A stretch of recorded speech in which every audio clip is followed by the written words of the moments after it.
আজকের বিষয় হলো আলামিন মিশনে যে পঞ্চম শ্রেণীর 2025 সালে পরীক্ষা হবে, সেই পরীক্ষার ম্যাথ পার্ট 1 ছাড়া হয়ে গেছে অলরেডি, এটা পার্ট 2। চলে এসো দেখি পার্ট 2 এ কি কি প্রশ্ন আছে। প্রথম প্রশ্ন আছে শূন্যস্থান পূরণ করো।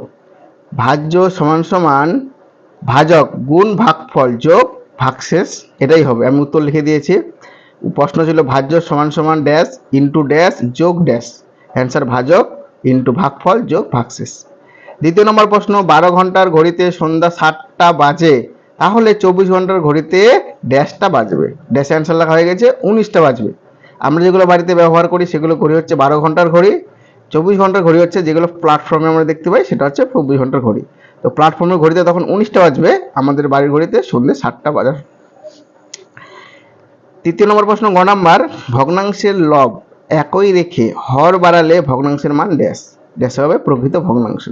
লব হচ্ছে উপরেরটা, হর নিচেরটা, তো লবটাকে যদি আমরা একই রাখি, হরটাকে বাড়াই, তাহলে সেটাকে বলে প্রকৃত ভগ্নাংশ। ঘ নম্বর প্রশ্ন 5221 গ্রাম ইকুয়াল টু ড্যাশ কিগ্রা ড্যাশ গ্রাম ছিল, অ্যান্সার লিখেছি 5 কিগ্রা মানে কিলোগ্রাম 221 গ্রাম।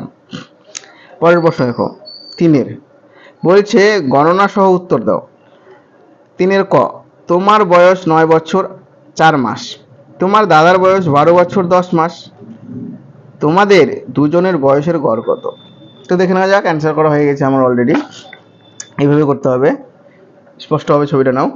আমার বয়স 9 বছর 4 মাস ইকুয়াল টু, অর্থাৎ মাসে আনলাম 12 দিয়ে গুণ করে 112 মাস, 12 সমান সমান 1 বছর, অর্থাৎ 1 বছর সমান সমান 12 মাস হয়।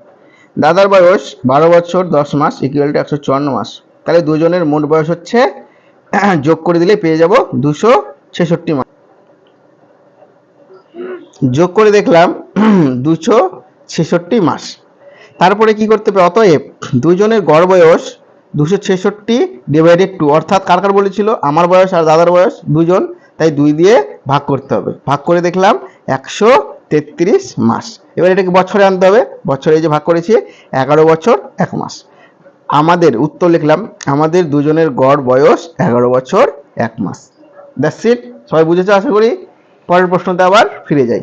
পরের প্রশ্ন কি আছে, খ নাম্বার 3-এর খ, একটি বাসের 1/8 অংশ কাদায়, 3/5 অংশ জলে ও বাকি 2.1/5 মিটার জলের উপরে আছে, বাসটির দৈর্ঘ্য কত? দেখি, এটা অ্যান্সার হয়ে গেছে অলরেডি, দেখে নাও।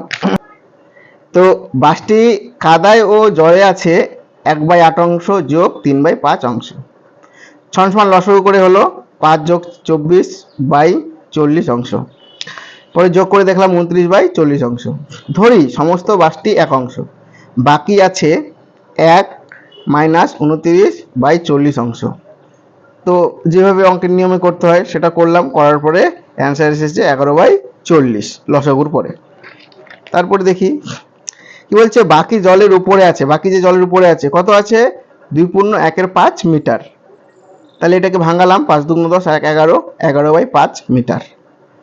এক অংশ 11/5 ডিভাইডেড ভাগ 11/40, তাহলে এটাকে যখন আমরা যদি ভাগ পরিবর্তে গুণ করতে হয় আমরা জানি, তাহলে গুণে আনলাম 11/5। এবার যখন গুণ করব তখন নিচেরটা উপরে, উপরেরটা নিচে চলে আসে, তাহলে নিচে 40 ছিল উপরে চলে গেছে, উপরে 11টা নিচে চলে আসছে। কাটাকুটি করলাম, 11 11 কেটে গেল, 5 8 40 ইকুয়াল টু 8 অংশ। পরে দেখলাম 29/40 into 8, 8 5 40 equal to 29/5 metre. Answer হয়নি এখনো, আরেকটু বাকি আছে, এই অঙ্কটা একটু বড়। তাই বলছি শুরু, বাসটির মোট দৈর্ঘ্য 29/5 যোগ 11/5, তাহলে এটাকে লসাগু করতে হবে। লসাগু 5 হলো 29 যোগ 11, দেখলাম 40/5 হলো 5 8 40, 8 ইকুয়াল টু 8 মিটার হয়ে গেছে। উত্তর, বাসটির দৈর্ঘ্য 8 মিটার। ঠিক আছে, বুঝে গেছো আশা করি। পরের প্রশ্ন আবার চলে যাই। পরের প্রশ্ন আছে 0.65 কে লঘিষ্ঠ আকারের সামান্য ভগ্নাংশে পরিণত করো। খুবই সোজা অঙ্ক এটা, লঘিষ্ঠ আকারে সামান্য, অর্থাৎ লঘিষ্ঠ মানে ছোট করতে হবে, সামান্যে পরিণত করতে হবে। এই যে করেছি 0.65, এটাকে বাই করেছি, বাই করে দশমিক তুলে দিয়েছি। দশমিক তোলার পরে কি হয়েছে, একটা 1, বাকি পরে দুটো শূন্য সংখ্যা ছিল, তো দুটো সংখ্যার জন্য আমরা দুটো শূন্য নিয়েছি, অর্থাৎ 100, 65/100। এবার এটাকে ভাগ করলাম, কত দিয়ে করলাম, 5 দিয়ে, 5 13 65, 5 কুড়ি 100, 13/20 অ্যান্সার হয়ে গেছে অ্যান্সার। আর একটা লাস্ট অঙ্ক আছে ঘ নাম্বার।